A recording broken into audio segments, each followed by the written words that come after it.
Oi, I'm Keith Floathabout, morally fluid philosopher, humanitarian and sex pest. Now, you may have noticed I ain't been around much lately. Sadly, that's because I've been doing a stretch for hate speech. I accidentally misgendered a fat bloke in a wig. He's gone crying to the Rainbow Squad. Next thing you know, I've got 10 of Her Majesty's finest armed TikTok twerking police officers turning up on my doorstep, dragging me into custody. I've gone to court, they've given me a 3-month stretch. I've tried to persuade them I'm transitioning so they put me in a women's prison, but they weren't having it. Anyway, that's all behind me now. From now on, I've got to be a bit more careful what I say to people. Not as careful as Salman Rushdie, obviously. The way I look at it, he's a specky nerd who's written a boring book a very long time ago, and there's absolutely no justification for subjecting him to physical violence because your belief system is so fragile that you're offended by his boring words.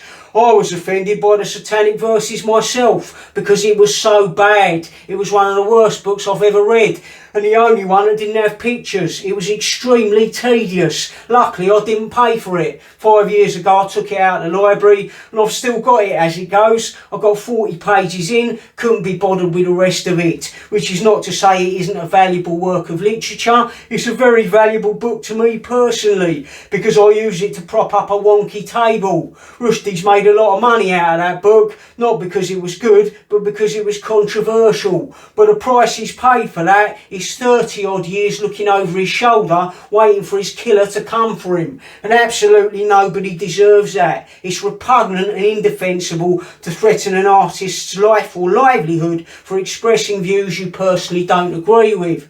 Now, I worry about J.K. Rowling because for years she's been standing up for women's rights in the face of rabid, militant trans rights activists that operate with very few ethical boundaries. She's had numerous death threats.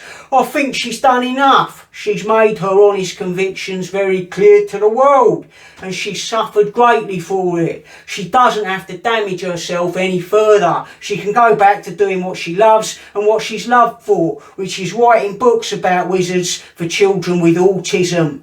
Have a lovely day, people. Take care. Be lucky.